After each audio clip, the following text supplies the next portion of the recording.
नमस्कार दोस्तों, success study Baloda YouTube channel में आपका स्वागत है। ब्रिज कोर्स के अंतर्गत आज हम पढ़ेंगे कक्षा 6 विषय विज्ञान एवं सामाजिक विज्ञान, जिसके अंतर्गत आज हम सीखेंगे आलेखों की समझ, है ना। आलेख क्या होते हैं और आलेखों को हम कैसे समझते हैं, कैसे पढ़ते हैं, यह सब जानने के लिए इस वीडियो को अंत तक देखते रहिए और सीखते रहिए। हमें सीखना है, रटना नहीं है। इसलिए सीखने के पहले किसी भी कंटेंट को समझना बहुत ज़रूरी होता है ना। मैं डायरेक्ट उत्तर पे नहीं जाऊंगा, उसके पहले हम थोड़ा सा उसके बारे में ब्रीफ में समझ लेंगे ताकि आपकी समझ बने और उस प्रकार के प्रश्नों को आप आसानी से हल कर सकें। तो चलिए शुरू करते हैं आज का वीडियो, आलेखों की समझ। अब आलेख क्या होता है? आलेख में क्या होता है? विभिन्न प्रकार की सारणियाँ होती हैं, आकृतियाँ होती हैं और उन्हें पाई चार्ट या दंड आलेख के द्वारा प्रदर्शित किया जाता है ताकि जानकारी हमको सुस्पष्ट और एकदम दूर से दिखाई दे और जानकारी आकर्षक भी लगे, ठीक है ना। फिर उसके बाद में क्या होता है कि उनमें हम आपस में तुलनात्मक अध्ययन कर सकें उनका, है ना। कई प्रकार की जानकारियाँ हमें आलेख और पाई चार्ट द्वारा मिल जाती है। आगे हम देखेंगे किस प्रकार का। तो देखिए, पहले हम थोड़ा सा विषय वस्तु के बारे में संक्षिप्त में जानकारी प्राप्त कर लेते हैं ताकि आपको आगे समझने में दिक्कत नहीं आएगी। हम बात करते हैं दूरी की। अब दूरी क्या होती है? दूरी यानी डिस्टेंस, है ना। किसी भी वस्तु के द्वारा एक निश्चित समय में स्थान परिवर्तन को वस्तु की दूरी कहते हैं। जैसे मान लीजिए कि आप घर से स्कूल पहुंचते हैं, ठीक है ना। क्या करते हैं आप? घर से स्कूल पहुंचते हैं तो आपने देखा कि घर से आप स्कूल जा रहे हैं तो आपके स्थान में परिवर्तन हुआ है ना। तो वही आपकी क्या हो जाएगी? दूरी कहलाएगी, ठीक है ना।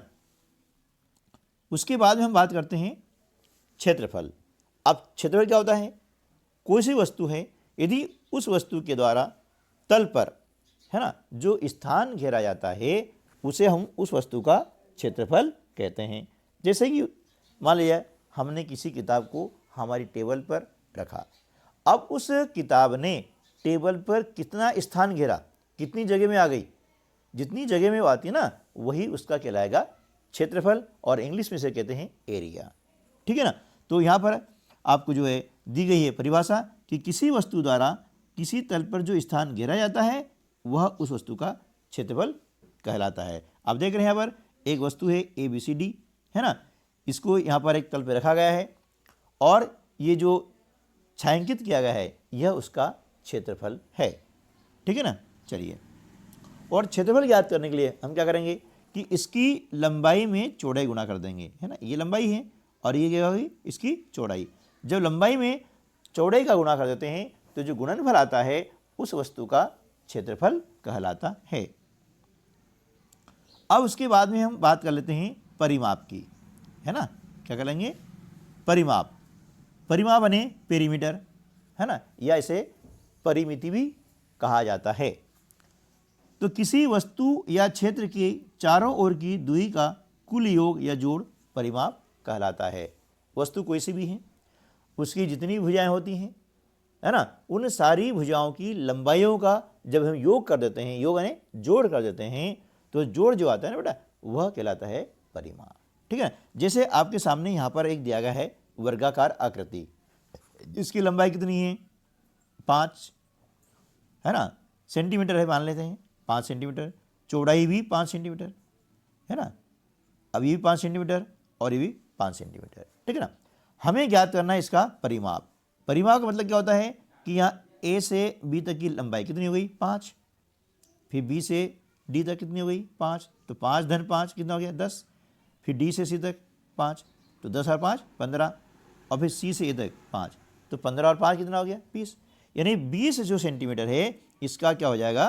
परिमाप, ठीक है ना। इस प्रकार से हम जोड़ लेंगे 5 धन 5 धन 5 धन 5 धन 5 बराबर 20 सेंटीमीटर। ये इसका कहलाता है परिमाप, ठीक है ना। चलिए, अब हम बात कर लेते हैं दंड आलेख की। कि भैया दंड आलेख क्या होते हैं। आंकड़ों को, जो आंकड़े होते हैं ना हमारे डेटा, आंकड़ों को प्रदर्शित करने के लिए आकृतियों, चिन्हों, है ना, नंबर आदि का और ग्राफ, इसका उपयोग करते हैं, है ना, सारणी का उपयोग करते हैं। तो जो सूचनाएं एकत्र करते हैं उन्हें हम डाटा या आंकड़े कहते हैं। इन्हें हम खड़ी पट्टियों के रूप के द्वारा व्यक्त करते हैं, जो कि ग्राफ पेपर पर बनी होती है, उसे हम कहते हैं दंडालेख। यानी ग्राफ पेपर के ऊपर जो खड़ी पट्टियां बनाई जाती है उन्हें हम क्या कहते हैं, दंड आलेख यानी बार, ठीक है ना। जैसे 4 मित्रों के द्वारा फलों के एकत्र आंकड़ों को, है ना, नीचे आपको दिखाया गया है। कैसे, देखिए ये फूलों की संख्या है, ये आप देख रहे हैं यहाँ पर, इस तरफ, है ना, इस तरफ ये फूलों की संख्या 1 2 3 4 दिख रहे हैं आपको, है ना। अब यहाँ पर जो जानकारी क्या है कि मीना के पास में 2 फूल हैं, ये देखिए मीना नाम लिखा है और 2 तक ये हमने क्या करा है, ये बार बना दिया है ना। भोला के पास में 4 फूल हैं, ये नाम लिखा भोला, और देख रहे हैं कि इसका जो डंडा लेके ये 4 तक आ गया है। इसी प्रकार से मोनू के पास में 1 फूल है, तो ये आप देख रहे हैं कि मोनू का नाम लिखा हुआ है और 1 तक क्या गया है, उसको एक हमने बार बना दिया गया है। सीमा के पास में 3 फूल हैं, है ना, तो और राजू के पास में कितने फूल हैं, 3 फूल हैं ना। यहाँ सीमा लिखा है और यहाँ राजू लिखा है, तो या यहाँ सुधार लें या फिर अब यहाँ सुधार लें, है ना। तो इसको राजू को आप सीमा कर लें तो ज़्यादा अच्छा हो जाएगा। तो सीमा के पास में 3 फूल हैं, तो 3 तक आपको जो है अब देख रहे हैं कि ये बार बना हुआ है, ठीक है ना। तो इसे हम कहते हैं दंड आलेख, ठीक है। चलिए अब आता है पाई आलेख। अब पाई आलेख क्या होता है, देखिए कई स्थानों पर आंकड़ों को वृत्तीय रूप में प्रदर्शित किया जाता है, यानी एक वृत्त बनाया जाता है और उसके अंदर प्रदर्शित किया जाता है, जिसे हम कहते हैं पाई आलेख। इसे हम वृत्तीय ग्राफ भी कहते हैं। जैसे कि एक फल वाली दुकान में फलों की संख्या को निम्न प्रकार से दिखाया गया है। हम देख सकते हैं कि सबसे अधिक फल कौन से हैं, सबसे फल कम कौन से हैं। आप देख रहे हैं, देखिए ये वृत्त है आपका बना हुआ है ना, और इसके अंतर्गत यहाँ दिखाया गया है सेव फल कितने हैं, 76 यानी 76, केले 22, चीकू 60 और आम 52। इस प्रकार से उनने जो है क्या किया है, एक वृत्तीय ग्राफ बना दिया है और जिसे हम पाई चार्ट भी कहते हैं, है ना, उसके अंदर विभिन्न प्रकार के फलों की संख्या दी है। तो देखिए इसको देख करके हम ज्ञात कर सकते हैं कि सबसे अधिक फल कौन से हैं। तो हम देख सकते हैं कि सबसे अधिक जो फल है ना, कौन से हैं, सेव फल के हैं, है ना। चाहे संख्या ना देखें, इसका जो यह आकार है इसको हम देख करके भी ज्ञात कर सकते हैं कि अधिक कौन है, ठीक है ना। चलिए अब सबसे कम फल कौन से हैं, तो हम देख रहे हैं कि सबसे कम फल क्या है, केले हैं, ठीक है ना। इस प्रकार से चलिए अब आगे चलते हैं। अभ्यास हेतु जो वर्कशीट है उसको हम देख लेते हैं कि प्रश्न है पहला, निम्न आकृतियों के परिमाप की गणना करो। परिमाप मतलब जितनी उसकी भुजाएं हैं उन भुजाओं की लंबाइयों का योग। जैसे आप देख रहे हैं यहाँ पर एक आकृति दी गई है, इस आकृति में सभी भुजाओं का योग कितना है, देखो 4 4 दिया गया है ना। कितनी भुजा हो गई, 1 2 3 और 4। हमने यहाँ पर लिख दिया 4 धन 4 धन 4 धन 4। जोड़ते हैं 4 और 4 कितना हो जाता है, 8, 8 और 4 12, है ना, और 12 और 4 कितना हो गया, 16, है ना।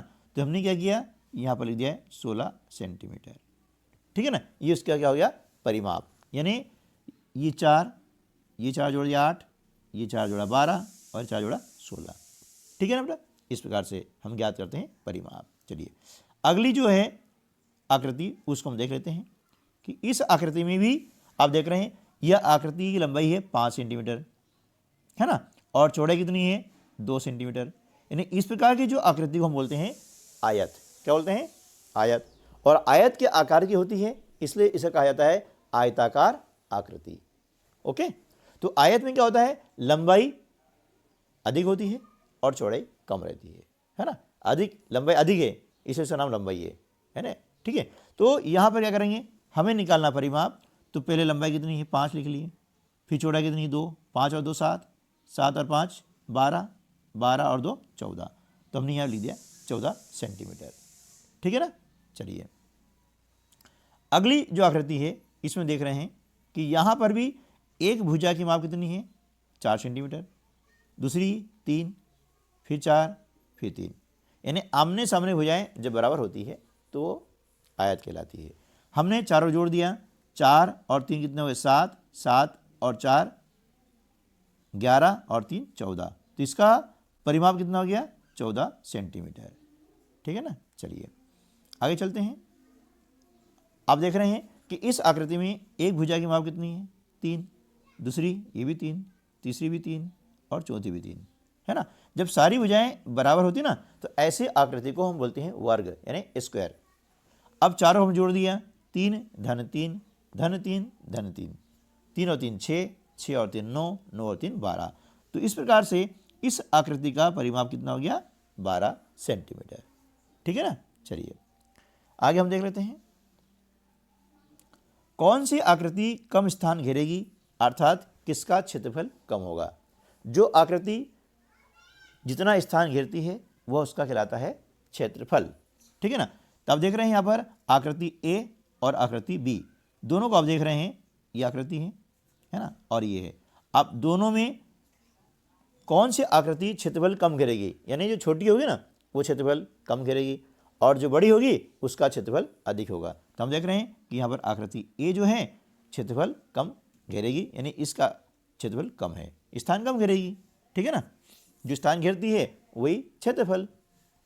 अब दोनों में आप देख रहे हैं कि यहाँ पर दो आकृति आपको दी गई है, तो ये छोटी आकृति है आकृति बी, यानी ये स्थान कम घेरेगी, यानी इसका क्षेत्रफल कम होगा। ठीक है ना। इसी प्रकार से अगले प्रश्न में आकृति भी आएगा। आप देख रहे हैं छोटी है, तो जो छोटी होगी वह स्थान कम घेरेगी। इसके बाद आप देख रहे हैं कि यहाँ पर दो पत्तियाँ दी गई है और दोनों पत्तियों का आकार समान है, इसलिए कम कोई नहीं घेरेगी, यानी दोनों का क्षेत्रफल बराबर होगा, इसलिए दोनों ही बराबर स्थान घेरेगी, है ना। और यहाँ पर देख रहे हैं कि यह आकृति छोटी है, इसलिए ये स्थान कम घेरेगी, आकृति ए। ठीक है ना। चलिए अब नीचे आपको दिया गया है डंडालेख और उसके नीचे दिए गए कुछ प्रश्न, उसके उत्तर हमको देखना है। अब यहाँ पर आप डंडालेख थोड़ा समझ लें कि इसको पढ़ते कैसे हैं। देखिए ये जो लाइन है ना इसे हम बोलते हैं ऊर्ध्वाधर। क्या बोलते हैं? ऊर्ध्वाधर यानी खड़ी लाइन। ठीक है ना। इसे हम बोलते हैं वाय अक्ष। और ये आप देख रहे हैं इधर आम जो लिखे हुए हैं ये कहलाती है क्षैतिज, है ना, हॉरिजॉन्टल। इसे हम बोलते हैं एक्स अक्ष। जब ग्राफ पे बनाते हैं ना तो वहाँ अक्ष बनाए जाते हैं, एक्स अक्ष, और खड़ा जो होता है ऊर्ध्वाधर वो कहलाता है वर्टिकली वाय अक्ष। ठीक है ना। तो यहाँ पर खाए गए फलों की संख्या हमने दिखाई है और नीचे जो क्षैतिज रूप में दिखाया गया है मतलब हॉरिजॉन्टली वह है क्या दिखाया गया है, फलों के नाम। इस प्रकार देख लीजिए आप, ये आराम से आपको दी जाएगा। ये यहाँ पर हमने दिखाया है क्या, फलों की संख्या, कितने फल खाए गए हैं उनकी संख्या दी गई है और यहाँ दी गए फलों के नाम। ठीक है ना। अब देखिए इस दंड आलेख को हम देख करके पता लगा सकते हैं कि आम के कितने फल खाए गए हैं। अब देख रहे हैं ये 4 के सामने है ना, तो 4 फल खाए गए हैं। अमरूद के ये देख के लगा सकते बताऊँ 6 फल, है ना। सेवफल 3, इस प्रकार से चेरी ये 7। ठीक है ना। तो इस प्रकार से दंड आलेख के द्वारा हम आसानी से जो है किसी भी जानकारी को समझ सकते हैं। चलिए अब इसके नीचे जो प्रश्न है ना उसका उत्तर देते हैं। बिल्कुल आप देख लेंगे आराम से, कोई दिक्कत नहीं है ना। एक चूहे के द्वारा कुछ फल दिन भर में खाए गए जो ग्राफ में दर्शाए गए हैं।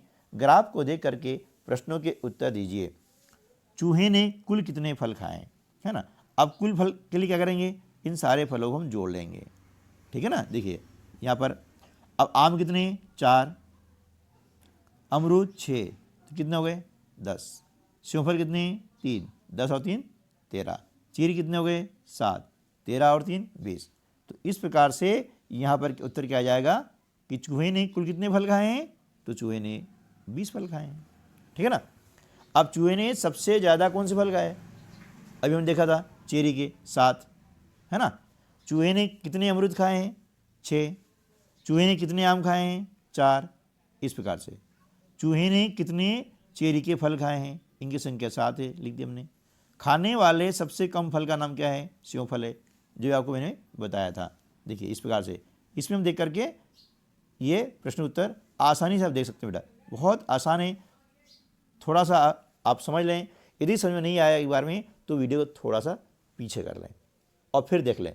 उम्मीद है कि आपको यह आलेख, दंड आलेख पढ़ना अच्छे से आ जाएगा, ठीक है ना।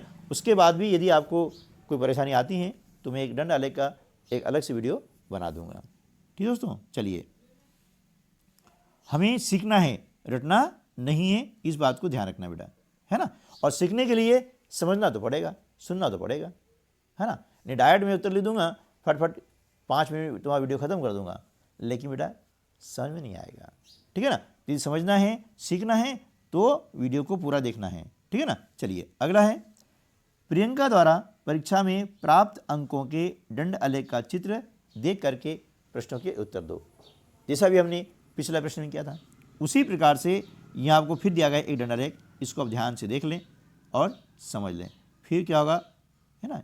आप देख रहे हैं कि यहाँ पर जो वर्टिकली है, ये ऊर्ध्वाधर, यहाँ पर आपको दिए गए अंक, और क्षैतिज यानी इस प्रकार से जो दिया है ना, क्षैतिज रूप यानी हॉरिजेंटली, यहाँ पर आपको दिए गए हैं विषय। अब इनको देख सकते हैं, देखिए हिंदी विषय में कितने अंक आए हैं, 90।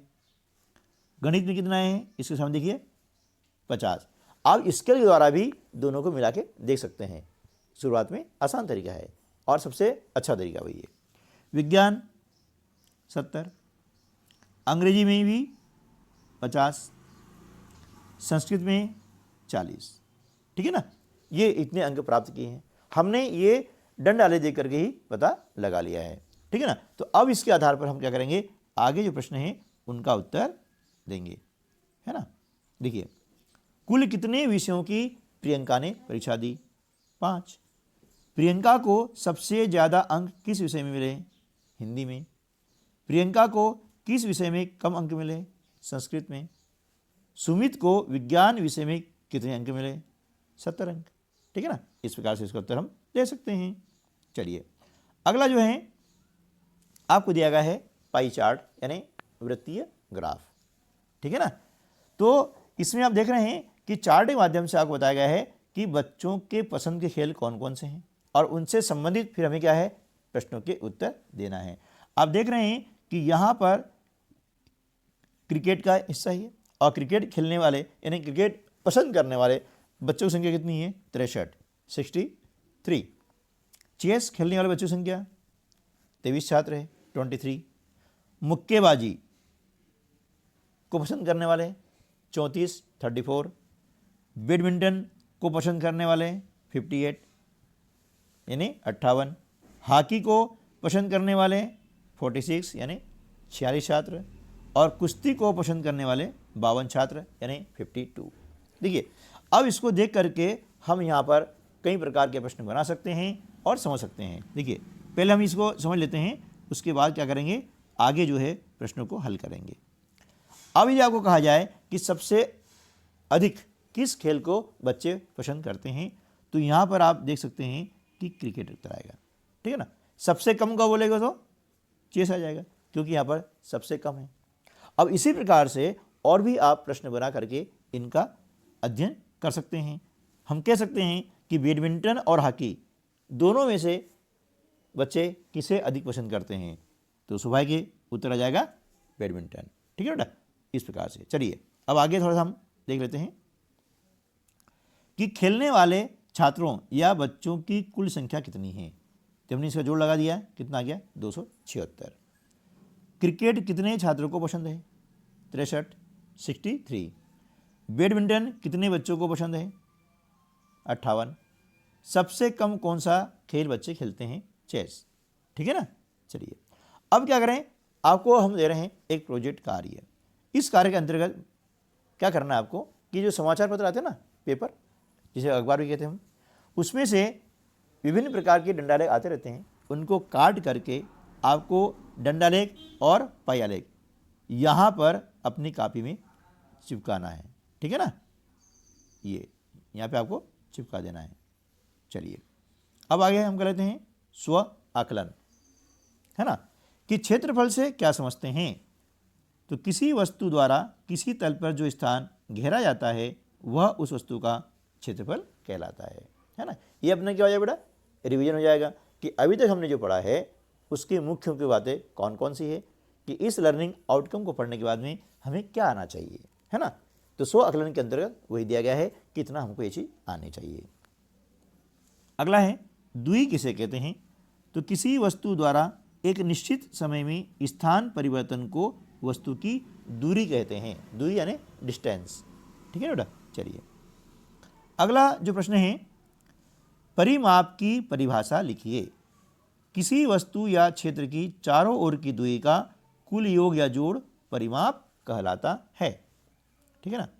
अगला प्रश्न है, आलेख ग्राफ की आवश्यकता क्यों पड़ती है, तो आंकड़ों को प्रदर्शित करने के लिए ग्राफ का उपयोग करते हैं।